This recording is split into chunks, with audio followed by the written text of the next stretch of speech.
So our next topic is we're going to focus on declaring constants.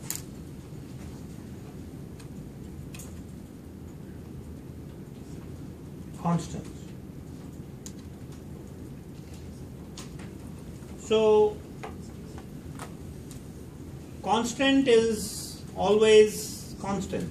The value does not change, right? So when we say something like 2 semicolon, we have declared a constant. This value is called a literal.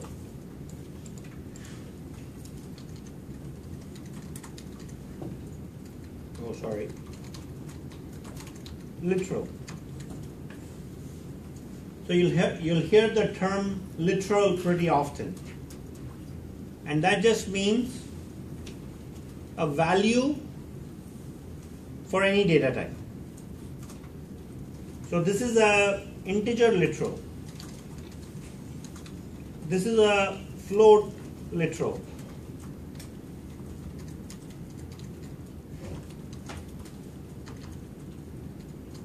We use the letter F with the number to notate it's a float. That's going to occupy 4 bytes. If I say 3L, that becomes a long integer. A long takes how many bytes? 8 bytes. If I say 3.2, that's a double.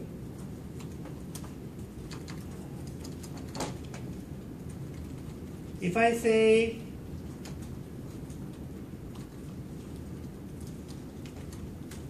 in single quotes letter C, that is a char. If I say the word true with a semicolon, that's a boolean. By the way, semicolon is not required. I'm just trying to make this independent expression, that's all. But typically literals are used when you assign values. When you initialize a variable and you use 0, that's a literal value. So true or false are both boolean. And if I have something in double quotes, like sing, that is a string. So we've got 2 rhyming words there. Okay? So these are all the literals that you guys should know about. Now in your third lab assignment, where you're doing programming, I'm requiring you to declare constants. So in Java, what we do is we use the word final. So we will say final int sales tax is equal to 8 semicolon. So this declares a constant. So if I go in and later on try to say sales tax is equal to 9, I should get a error. Because the value of sales tax cannot be changed because I said it's final. Right? The word final in Java means the value of a variable cannot be changed.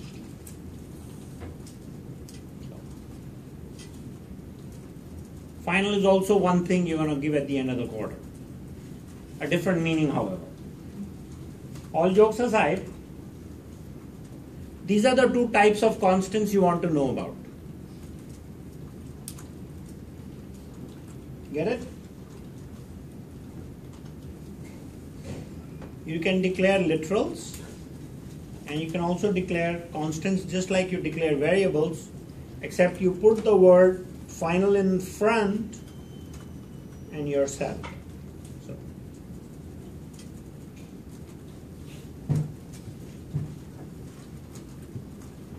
let's talk about expressions next.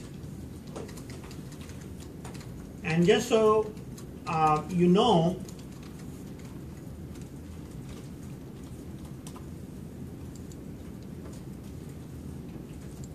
in the bottom of this document, I have a little area that talks about declaring constants. So please take the time to read these notes. It's a little bit small, but it still is useful. So now we're going to look at working with expressions.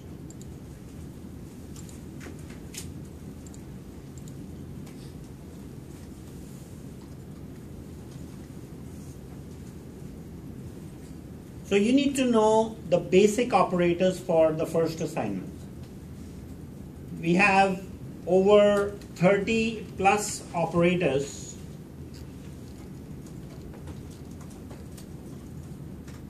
that I talk about in my notes.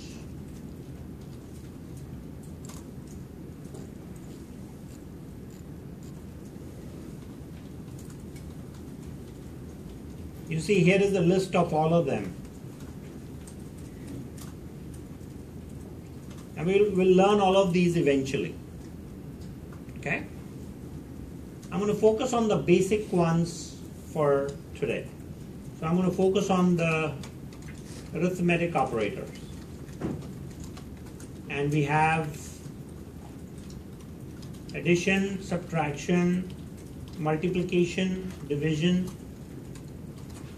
modulus, and equality. We're going to focus on those 6. Okay?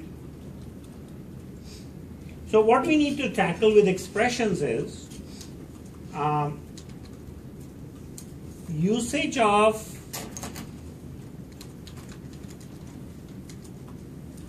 different data types.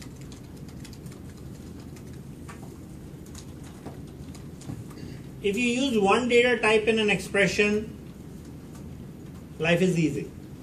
But the moment you start mixing an integer with a double and a float and short, then life becomes a little bit complicated.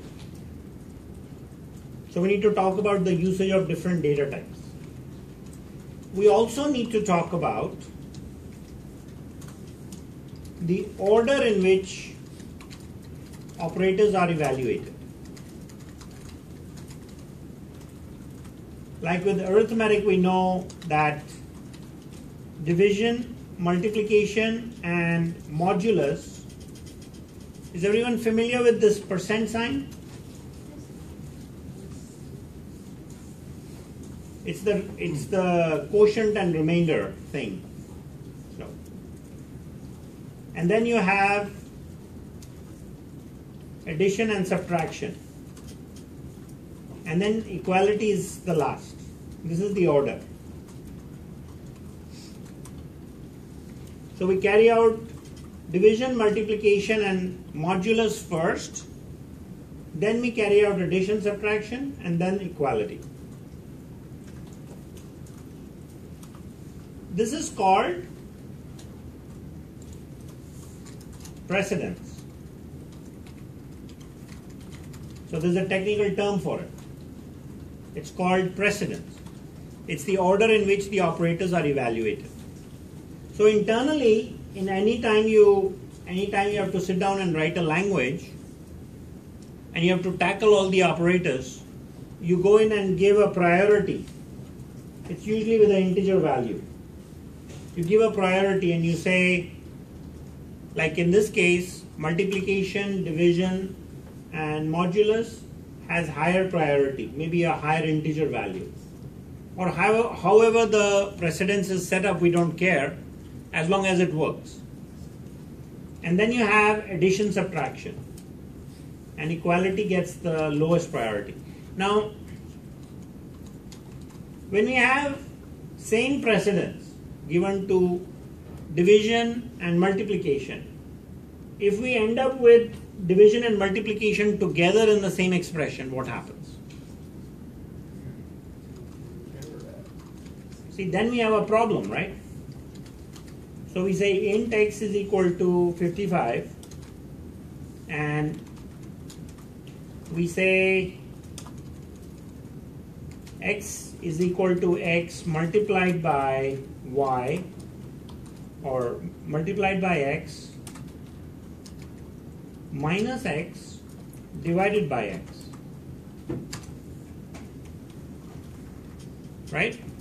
We've got multiplication and division in the same expression. So what do? We use something called associativity, which is the direction. It's either left to right or right to left. For most operators, it's left to right. It's the direction used for selecting an operator for computation. So if I were to bring that expression down, and what I'll do is use associativity to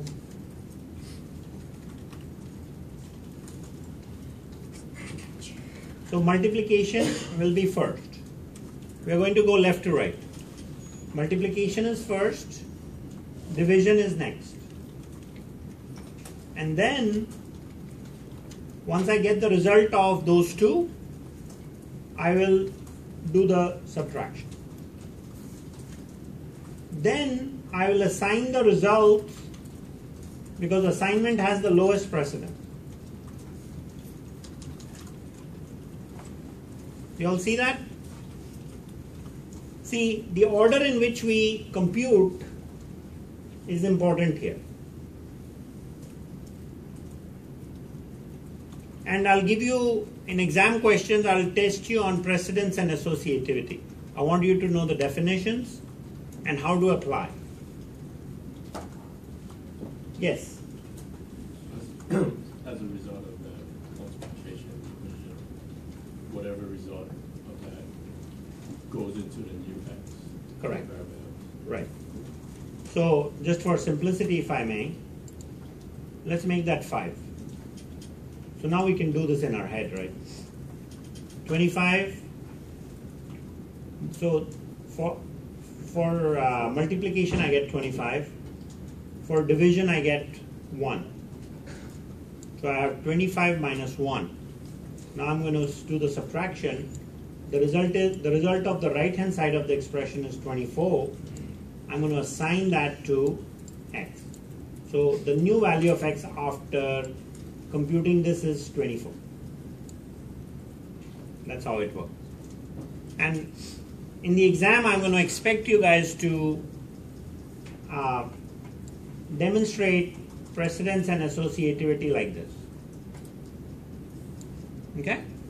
So, and there will be calculators. You can bring your, I guess you have your smartphones, so calculators can be used. But even if you don't use a calculator and you show me this, I'll give you full points because I know what you're doing there. It's not too important to do number crunching because we have computing devices to take care of that today.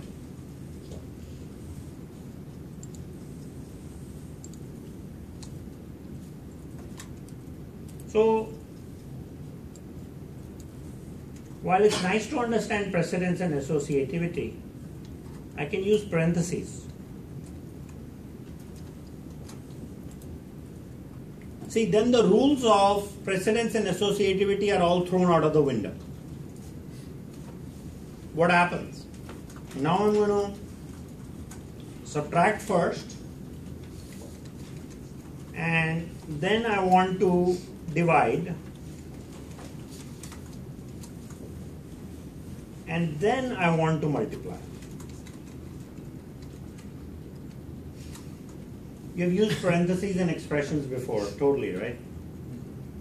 So now the rules of associativity and precedence are gone because you have chosen to set your own precedence using parentheses.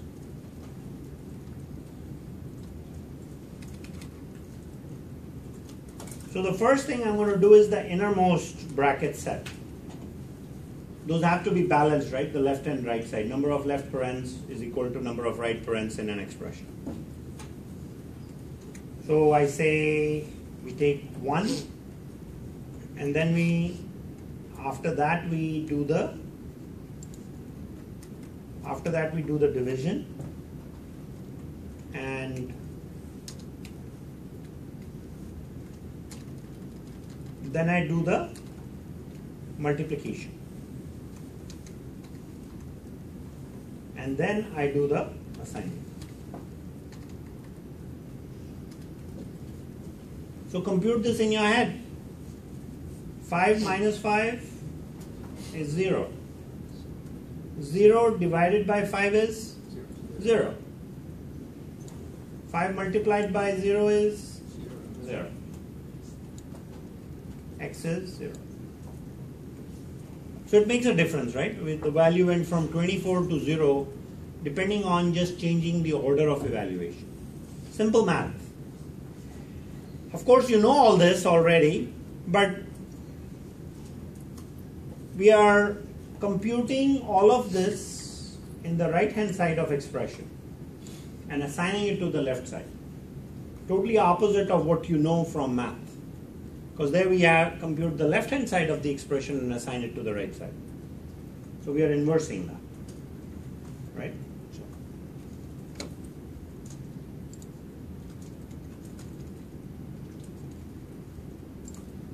And let me share one more operator set which is similar, but it's just a shorthand. It kind of is nice to know also.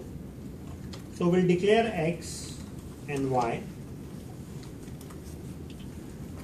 We'll assign different values. We are initializing our variables. So now I could say x is equal to x plus y. Right? X becomes what? 7. So there is another way of saying the same thing. I can say x plus equals y.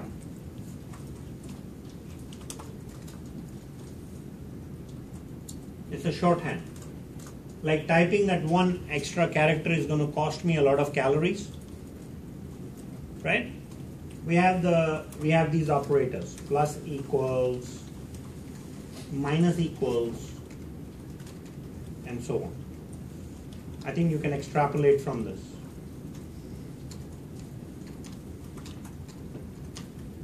Mod equals and multiply equals.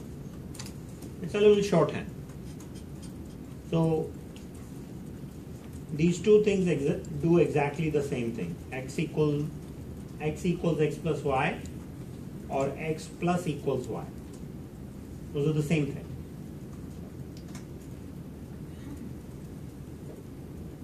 So far so good, everyone? Okay. We're going to now look at using different data types. So this is like balancing equations in chemistry. You know, you have those valencies that you tackle. Well, there's one more thing I remember about chemistry. So let me elaborate on that. So we declare an integer and we declare a float. And when we initialize a float, we are going to say 0.0f. That's how you initialize variables.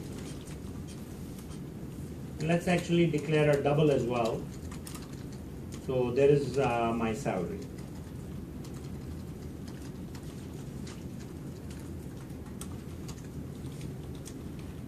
That's a real number. It is a real number. It's not a real salary, but it's a real number. You get my joke. Whatever. I wish. I wouldn't be here if that was my number. I would be in Tahiti or Hawaii, not teaching. Or maybe teaching from there. That would be better. Oops, that is getting recorded. It'll be on YouTube. Whatever. People will just have to put up with those jokes. What can you do? So now, if I say x is equal to a, that's a compiler error. Why? Because you can't take a float and assign it to an int. Java won't allow it. Because you're going to lose the fraction. Okay? Java will say, compiler error, I'm not going to allow this. But I can say a is equal to x. That's fine. No problem.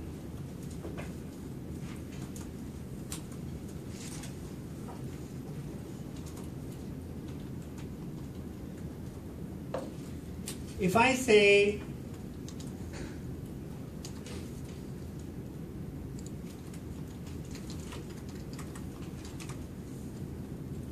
a is equal to Sal, is that okay?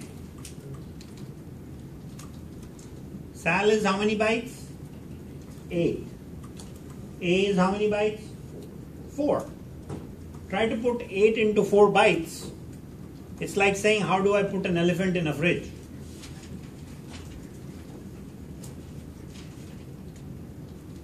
Some kids tell me, just open the door, put the elephant in and close the door. So it won't fit. Doesn't matter, just do it. But those are jokes, right? So you'll get a compiler error.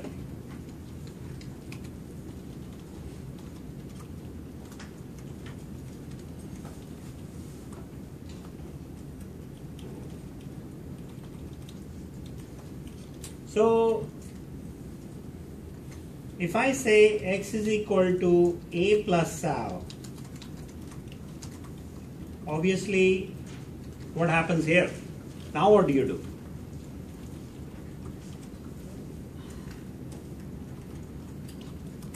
It's a compiler error, but why? So now we determine the data type of the right hand side of the expression based on what? The largest size that's there. Get it? When I take a float, so essentially what I have here is a float plus double. And that's a float plus double will always be a double because I want to be able to hold the value of the largest type for the result that I'm computing. Make sense? So now if I take a double and try to put that into an integer, that's not going to work. That will definitely throw a compiler error.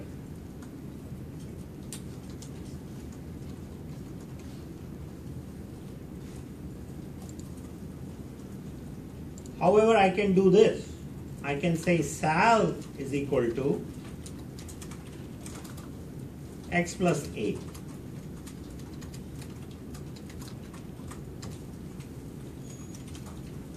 When I say Sal equals x plus a, what's the prevailing data type of right hand side?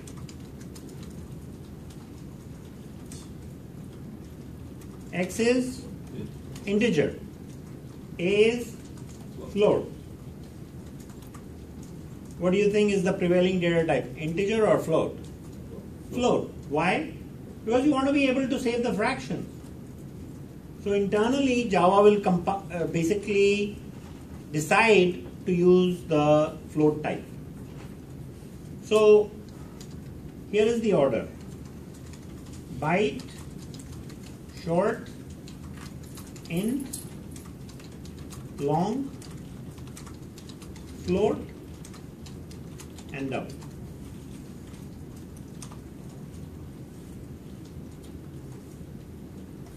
Long and float is a toughie, because long is 8 bytes and float is 4 bytes. So now you have to make a decision, do I save the big number or do I save the fraction? Try not to mix longs and floats together. Try to mix longs and doubles together, then the prevailing type will be double and you'll retain your values. You see? So, or when in doubt, just use double for everything.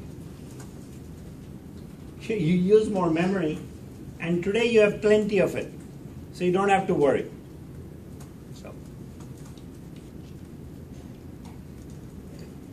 a good reason to cover this is because good exam questions can be written around this, just to make sure you guys get balancing your data types. So now if let's say we are in a situation where I did something like this.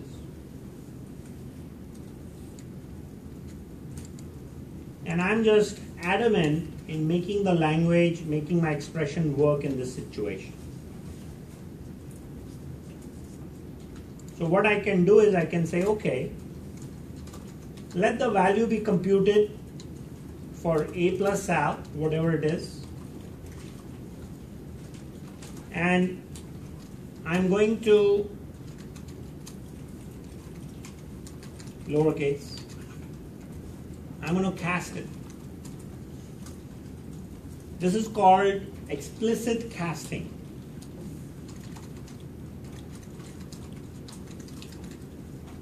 I'm going to cast that value. It can be whatever. A plus Sal is a double. Take that value and temporarily treat it as an integer and assign the value to a integer. Okay? So, make sense?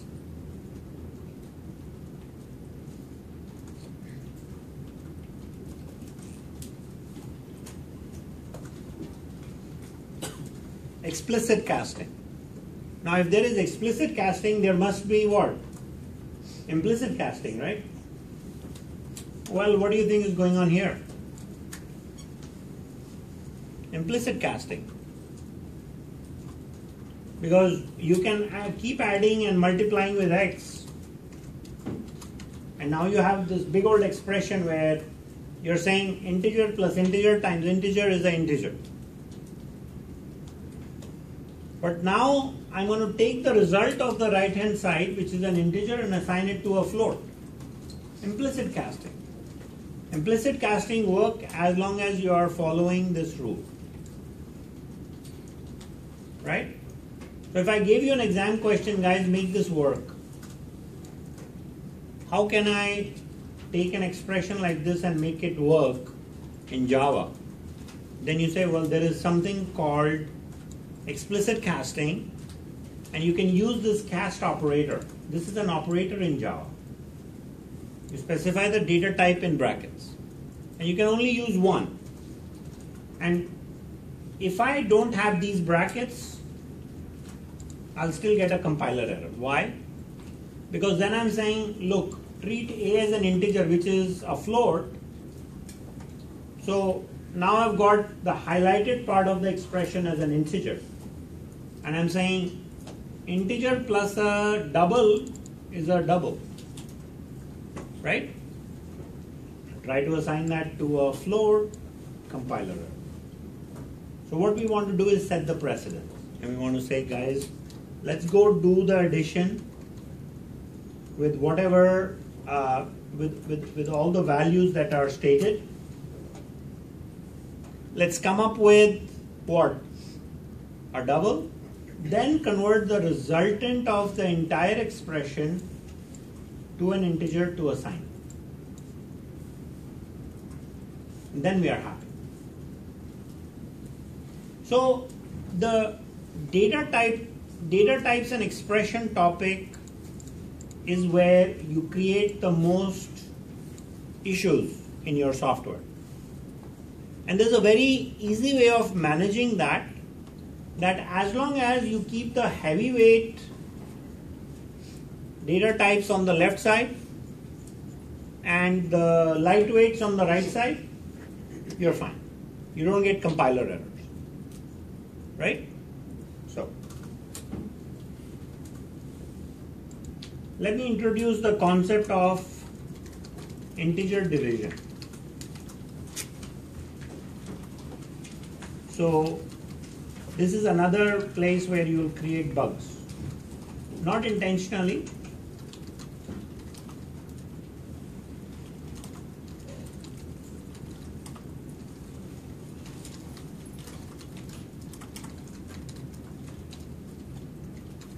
If I say z is equal to x divided by y, what's the value of z? Actually, to make it more interesting, before you answer that, let me change z to 5. What's the value of z now? Oh. 55 divided by 200 is? Okay, well, let's make it easier so your life is easy. Because this is not a math class. Not that I have anything against math, I love math. 50 divided by 200 is 0.25, right?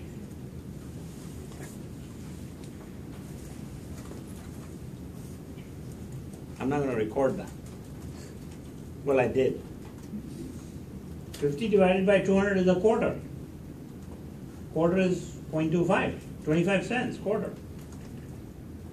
But can I say 0.25 in z? Z is only what? Z is an integer. Or z. I haven't called z z in a while. That's how they do it in Canada and also in India. Right? Yeah, Canadians call, they don't call it z, they call it z. Right? Anybody know about Canadian lingo? Yeah? Is that how it is, right? Z. Z-E-D. Z is an integer. Z is an integer. So the value will be 0. Because it cannot remember the fraction. Right? And this is the integer division problem. When you work on your third assignment, part 2, you're going to run into this. Be aware. Because now if I say z equals x divided by times z, and let's say I give you this problem in the exam, and let's say I just to make your life interesting, I say 52 over 255. And then you start crunching numbers, you go and look up, Google and whatever. You don't have to do that. You just know, look, it's 0 point something. It's going to compute to what? 0. Can't be saved. So, problem of integer division. Yes? We said that if we assign double value integer will be compiled as an error, right? Say that again, please. If we assign double value to an integer, it will compile as an error. Yes, if a double value is assigned to an integer, it will throw a compiler error. So what's the difference here? The expression is double. Why it doesn't compile as an error? Well, that's a value that is being computed. Let's throw it in the compiler and take a look. After, in a little bit, we can do that. Or you can try it yourself. See, the thing is that the data type, when you're dividing, right, you're dividing to integers. And the result of 52 divided by 255 or 50 divided by 200 is a fraction. but we are dealing with integer types. So you guys should try this out for fun in Eclipse. So yes. So an integer divided by an integer is an integer, but if it's like a double divided by an integer, it would be a double, and then a double assigned to z would be a Correct. error. Correct. Very nice. She's starting to mix the data types. When you divide an integer by an integer, the result is an integer. You take a double divided by an integer, the result is double. You take the double and try to assign to a float, compiler error. Take a double, try to assign to an integer, compiler error. So you have to try out some of these variations. Folks, the only thing we are left with for attempting the first, the assignment 3 is input-output. So you're now dangerous with declaring variables, constants, and working with expressions. You need to do a little bit of a review. Please do that before next time. I'll cover input-output using the scanner class and printf method. That will most likely take about an hour. And then I'll take another half an hour to cover the assignment 3. And then you'll be ready. Right? So on to happy programming. That is all for today. I will see you guys when Monday. Wow. Yeah, I'll see you guys next time. I think that's a good thing. Monday. Monday is a holiday.